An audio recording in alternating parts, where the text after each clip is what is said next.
Hi, I'm Trevor G. Blake, and in this video, we're going to talk a little bit about self-confidence, the importance of trusting your intuition, and how to use that to set big targets that will blow your mind. Most people I meet are afraid of making decisions. Even founders and CEOs, they're terrified of making decisions, and their natural sort of go-to process when they come across an issue or an opportunity actually is to hire someone to solve it for them or to call a meeting and then analyze it to death. And that used to be, I had a regular career in the corporate world, and I was one of the biggest BSs you can imagine, so I had a great career. So it doesn't work when you're a solo entrepreneur. You don't have the resources all the time to do things in the old analytical way. You have to make quick decisions, and you have to be able to trust your intuition implicitly. And that's not easy for most people, male or female. We typically learn not to trust ourselves as we go through the world. I was blessed as a kid growing up. I had an amazing mother who had fantastic intuition, almost like a psychic intuition. And I'm more of a scientific mindset, so I was fascinated by that, about how and why can somebody be so sure about something? How can they just say they know something when maybe they haven't even met that person, but they know that person's a good person or someone not to be trusted. And then when I got married to my late wife, she had amazing intuition too, and I was kind of envious of it. So as a scientist, I've practiced over the years how to improve my own intuition to the point where I can trust myself.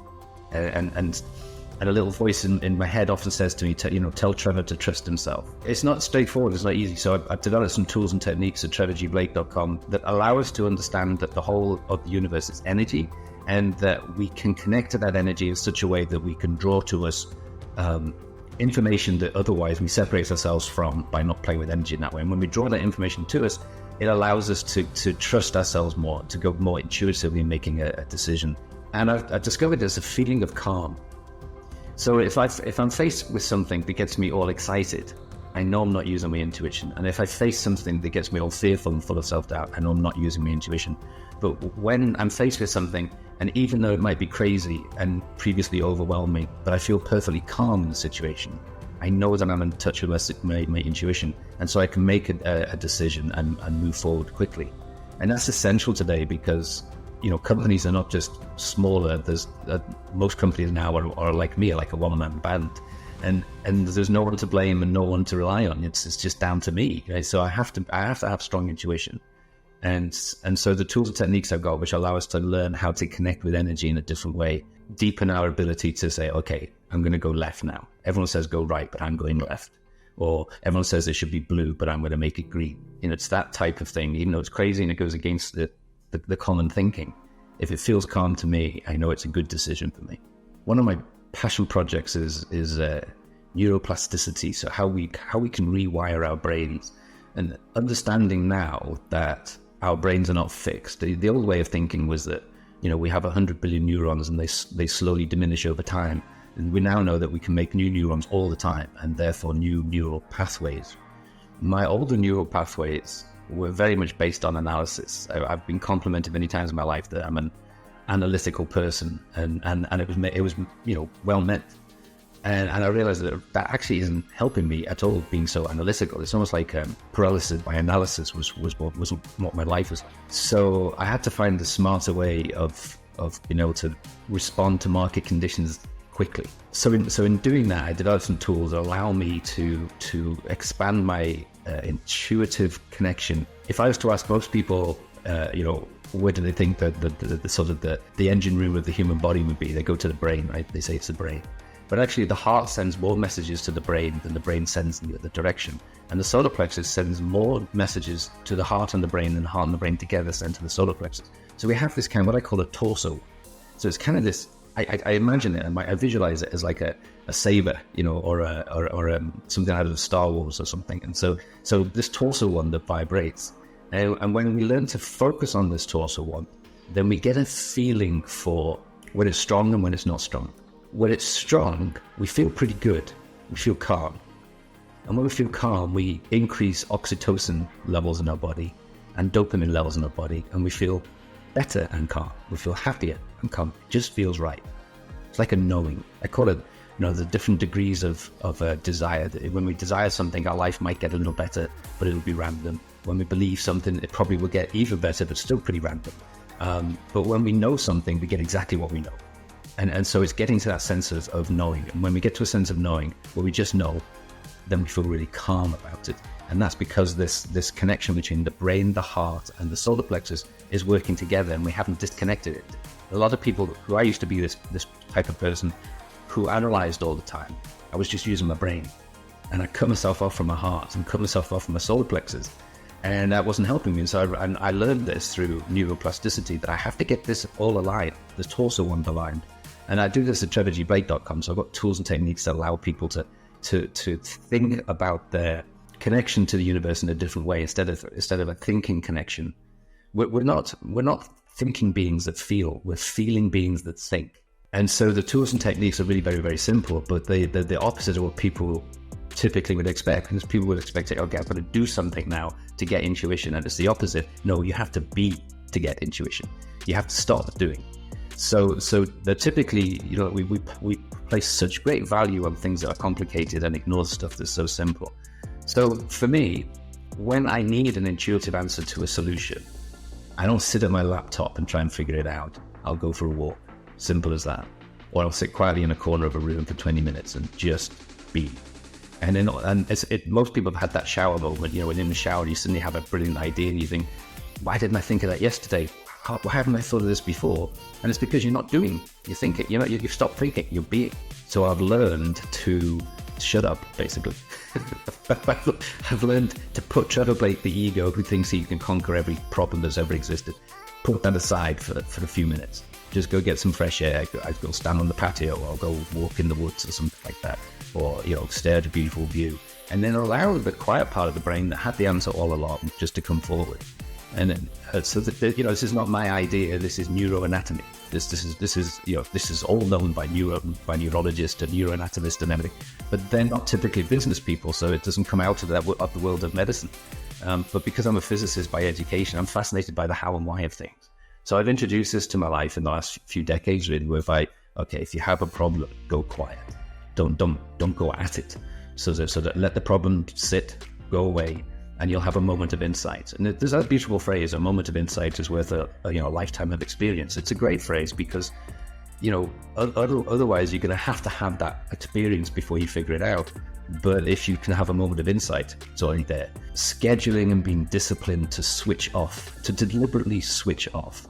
And so vacations are a wonderful thing. I have really fond memories because in Britain we had, in the corporate world, 5 weeks of vacation. This sounds magical to a lot of Americans. Only get 2 weeks holiday a year. We had 5 weeks, and then I consistently won Manager of the Year, and I got an extra week's holiday for that. So I had 6 weeks, and I would take 2-3 week holidays in the year. And in the first week, I'm still thinking about the work. I'm still thinking about stuff I didn't get finished before I left, and I'm still thinking about all the stuff I'm going to have to do when I get back. And then the second week, I'm totally chilled. I can't even remember the name of the company I worked for in the second week, right? But now I'm getting all these amazing ideas, all these amazing things. And it was just so magical. I just thought, the secret is doing nothing. And being a sort of a lazy person anyway, that really suited me. So I sort of gravitated to that.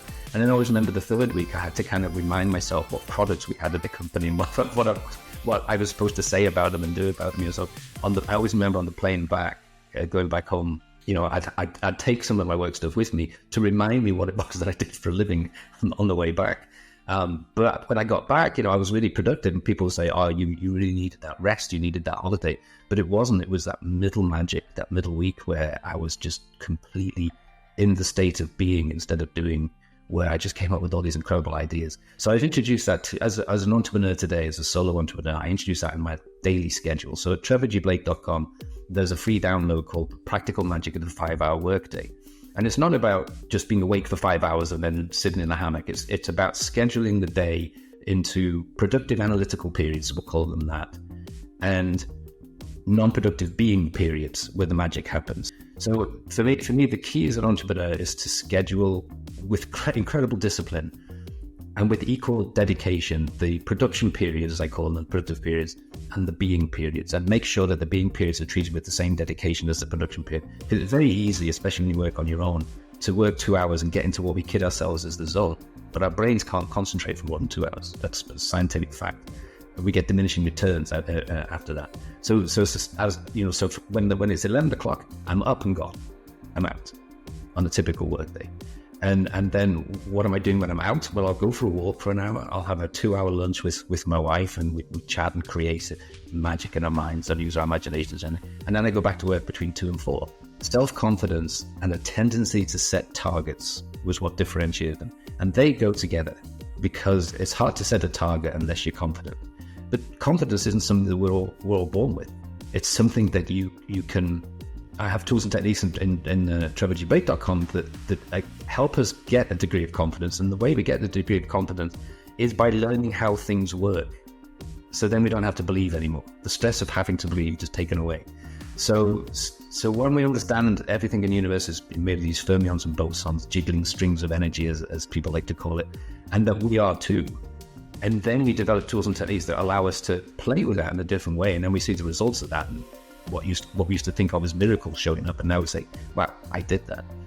You can't lose confidence doing that. You can only gain confidence in your ability to play with energy in a slightly different way. So that's how we create confidence in and of ourselves. And when we've got enough confidence, then we can take that, I call it building power. We can take that power and we can connect it, which is, we connect it into what I call the cosmic blue, the Higgs field, this energy that connects everything. We used to be taught that in between the atoms was empty space. Now we know there's no such thing as empty space. It's filled with this energy. And so we can connect in this energy, and that builds our confidence even higher. And then we can target. So whereas previously people would say, set a goal, but make it small because it has to be, it has to be believable to be achievable and all that nonsense. That's based on false science. So now we can say, wow, I'm going to set a really huge target. I have no idea how I'm going to get there, but I've got the confidence to do it. And I'm going to focus on it and imagine it. And guess what? It turns up in our lives. And that's what I call the science of intentions, the magic of all of this. So the self-confidence is built by practicing the tools that allow us to play with energy in a slightly different way. So the stepping stones help build confidence, but they're not stepping stones, they're leaps, right? So a stepping stone, at £7,000 a year, a stepping stone would be to get to 9. Typically that would be a goal, right? Or I was living in a townhouse, so it would be to have a detached house or something. And they're really small stepping stones, okay? But so to go from 7 to 30 to 300,000, 300,000 to 105 million, those aren't stepping stones. Those are strapping a jet on your back and leaping across the ocean. So they're big targets. It depends where you're starting from, of course. But they're all big targets at that time. And if I shared them with other people at the time, they would say, "Don't be crazy. That's never going to happen. That's mad." I think my only regret is that I didn't set even bigger targets. Making leaps is what gives you confidence, not baby steps, not stepping stones across a pond, but leaps across the ocean is what gives you the confidence you need. And that's the hardest thing for most people to do. The hardest thing is to leap, to jump. And with trevorgblake.com, that's often where I offer most helping hand, is helping people make the leap from the life where they're comfortable, even if it's quicksand, to the life of possibility, because there is a moment when you do have to jump. And it's a scary moment. And then when you jump and you realize you ended up flying instead of falling, your confidence goes sky high. There's a 3-step process for building confidence. And the first is to pull back the individual, the spectacular person you were meant to be, but somehow it's got erased over time by school and parenting and all that. Sometimes out of love, not necessarily maliciously, but we've lost who we truly are.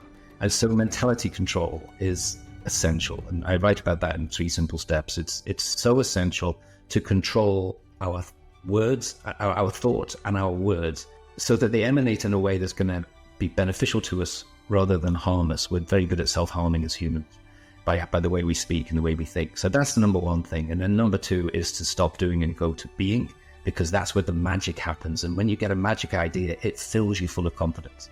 No one's ever said, "Oh, I had this amazing idea, I'm terrified of it." But was this, how do I do it? How do I get it working? How do I get going? Okay, so it's connection that works really well. And then we set the big target. And setting a big target I learned this as a teenager because my physics teacher told me, "Don't bother coming into lessons anymore, you're hopeless, you'll never pass your own." And I got 33% in the mock exam.